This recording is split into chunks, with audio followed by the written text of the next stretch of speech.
Okay, pre-AP, we have gone over stoichiometry, and so this next video is energy in stoichiometry. So whenever you have a balanced equation, in reality, chemicals actually get hot or cold. They absorb heat or they release heat. And you can think about some instances where that's happened before. Maybe you have touched something and it got really hot, or you touched something and it got really cold. If you mix like baking soda and vinegar together, it gets cold, which would be an endothermic reaction. But what's happening is it's either absorbing heat from its surroundings or it's releasing heat.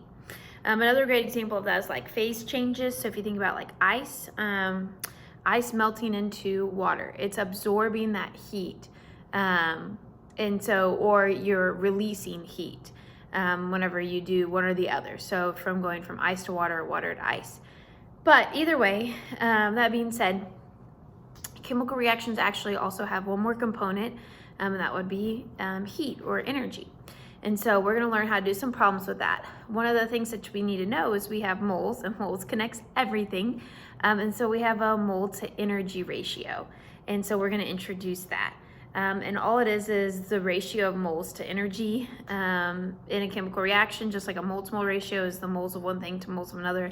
This one is moles of any of the stuff, so any of your stoichiometry coefficients to energy. And so we'll see that in just a little bit.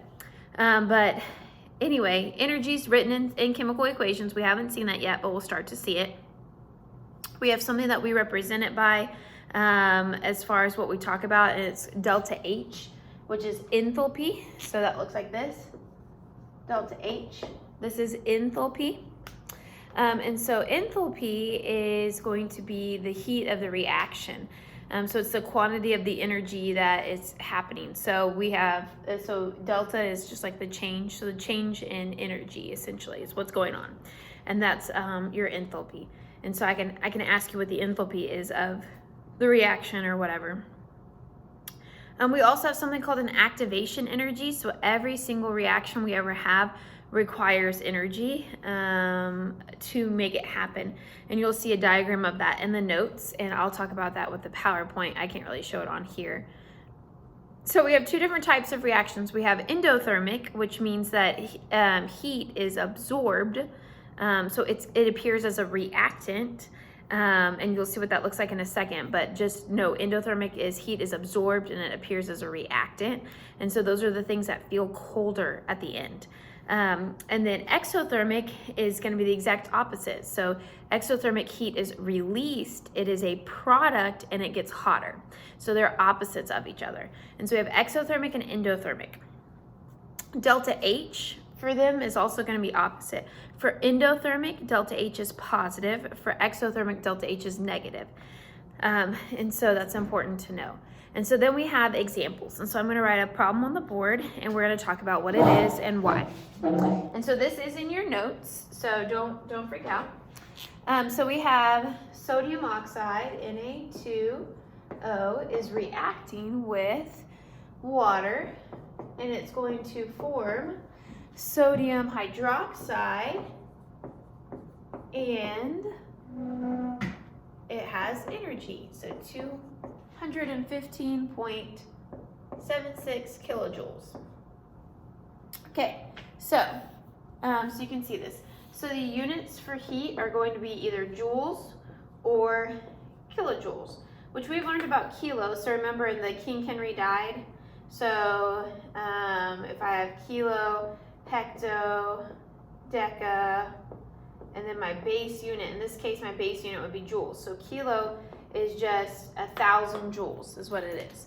And so for instance, this one is,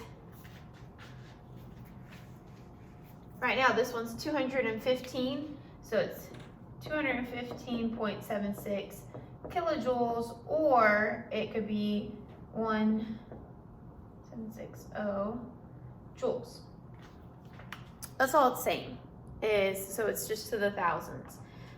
But this is our reaction, and so a couple of things. First of all, heat, this is heat. So when I talk about heat, this is what it is, and this is how it looks in a balanced equation.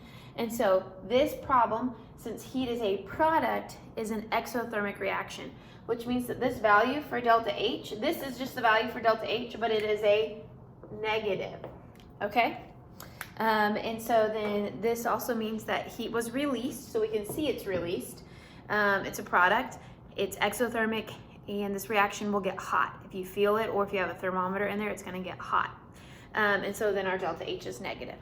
And so that's exothermic. Now then, for stoichiometry problems, the actual example says, in a calorimetry lab, sodium oxide is combined with water.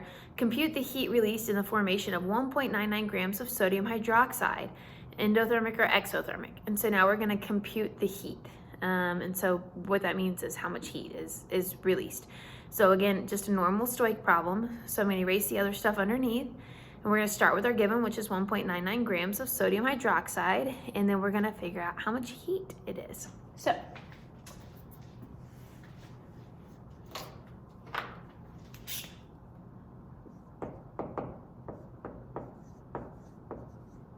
1.99 grams of sodium hydroxide, and we're looking for heat, or other words, we're looking for kilojoules, okay? So we always start with our given, so I'll start with my 1.99 grams of sodium hydroxide, okay?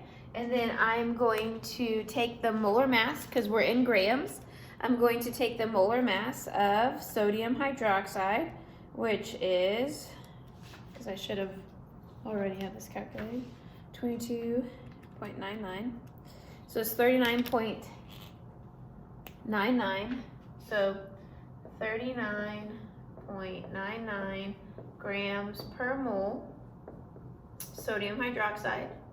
Okay, and so this part so far is normal. Now that we're in moles, now we can figure out how much heat. So now I can switch. So just like we have our normal mole to mole ratios, think about it like that. This is how many kilojoules per mole. So think about this as 215.76 kilojoules per mole, or in other words, 215.6 kilojoules is equal to 1 mole of this reaction, of any of them. And so if I have 2 sodium hydroxides, NaOH, then I have the 215.76 kilojoules. Because, oh no, that's not right. Look at me confuse everybody. So now that I have moles of sodium hydroxide, then I can cancel it out by multiplying by this. And you also still need to do the 2, but the units are not, that wasn't right for your units. And so for every 2 of these, you have 1 of these, essentially is what you want to think about. And so this is kilojoules per mole. So whenever you're plugging it in, if you figure out the moles of what you have, then you can multiply by that and to get to your heat. And so we still want the 2 moles of sodium hydroxide to go on bottom, okay? And then this is going to be this on top. So think about it. So it was right, but the explanation was wrong. Kilojoules, so moles cancel moles, and then you figure out how much heat you actually have. So that being said, you would solve all of that mathematically just like we normally do, but it's just a stoic problem. But now instead of doing your mole to mole ratio, you're going to do your mole to energy ratio. And so if you need help with that, let me know. But I'm sorry that I confused myself, pregnancy brain, but I did it right and then I thought I didn't. So whatever. Hopefully this is helpful.